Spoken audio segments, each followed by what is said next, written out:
آیا تا به حال اسم آیورودا رو شنیدی؟ میدونستی یکی از مؤثرترین روش‌ها برای رسیدن به توازن در زندگی و سلامت جسم و ذهن همین علم اصیل آیورواداست؟ آیورودا یکی از قدیمی‌ترین روش‌های طبابت در جهان هست که منشأ اون به هند باستان برمیگرده. آیورودا یک واژه سانسکریت است که از آیور به معنی زندگی و ودا به معنی دانش گرفته شده. با من همراه باشید تا با علم زندگی آشنا بشیم. برخلاف پزشکی مدرن که عمدتاً بر کنترل علائم بیماری تمرکز داره، آیورودا به درک ریشه‌های بیماری و ایجاد تعادل در بدن، ذهن و روح می‌پردازه. این نظام بر این باور هست که هر فرد دارای طبع منحصر به فردیه و برای حفظ سلامت باید سبک زندگی و تغذیه متناسب با اون رو دنبال کنه. آیورودا قدمتی 3000 تا 5000 ساله داره. گفته میشه اصول این علم از طریق مراقبه یوگی های هندی و از طریق مشاهده طبیعت، بدن انسان و تأثیر محیط بر سلامتی کسب شده. آیورودا تنها سیستم طبی هست که هدف اون علاوه بر سلامتی رسیدن به خداست. طبق باورهای این علم، زندگی انسان تعادلی هست بین جسم، ذهن، احساسات و روح یا همون انرژی. آیورودا پلی هست که دنیای درون و بیرون رو به هم نزدیک میکنه که هدف نهایی برای رسیدن به خوشبختی هم همینه. با گذشت زمان، آیورودا از هند به بقیه کشورها مثل چین، ایران، تبت و کشورهای عربی رسید و تأثیر زیادی روی طب سنتی این مناطق داشت.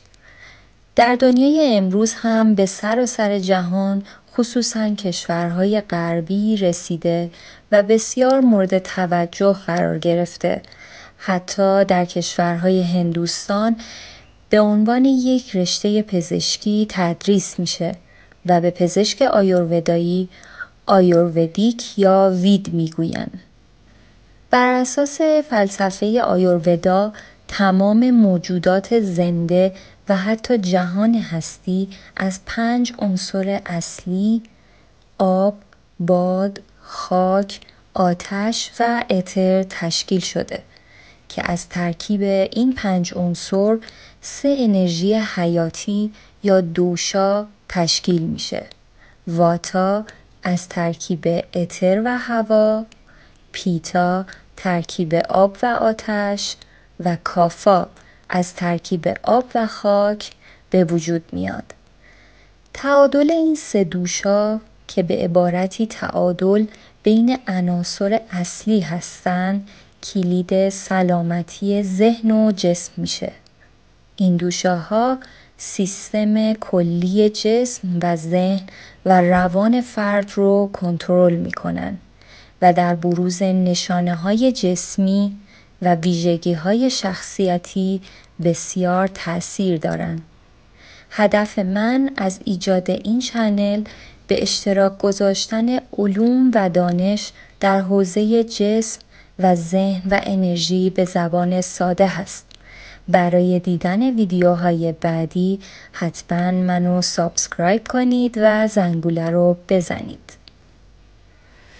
در طب آیورودا پیشگیری از بیماری‌ها مهمتر از درمان اونهاست. آیورودا تلاش میکنه با آموزش سبک زندگی سالم، رعایت رژیم غذایی متناسب با طبع فرد و استفاده از گیاهان دارویی و تمرینات ذهن آگاهی و تنفسی از بروز بیماری‌ها جلوگیری کنه و از روش‌های مختلفی برای رسیدن به درمان و حفظ تعادل بدن کمک میگیره. برای مثال ماساژهای آیورودایی که با روغنهای خاص هر دوشا موجب پاکسازی و تقویت بدن میشن. یوگا و مدیتیشن که باعث تمرکز ذهنی و تعادل روانی فرد میشه. تمرینات تنفسی برای افزایش ظرفیت ریه و پاکسازی بدن. گیاهان دارویی که با استفاده از ترکیبات طبیعی برای درمان بیماری‌ها استفاده میشن. و پانچاکارما یا پاکسازی بدن که فرایند سمزدایی بدن برای برگردوندن تعادل بدن بسیار مؤثره. با من همراه باشید تا در ویدیوهای بعدی اطلاعات کلی برای شناسایی دوشای بدنتون رو با هم بررسی کنیم و راهکارهای به تعادل رسیدن هر دوشا رو در اختیارتون میذارم.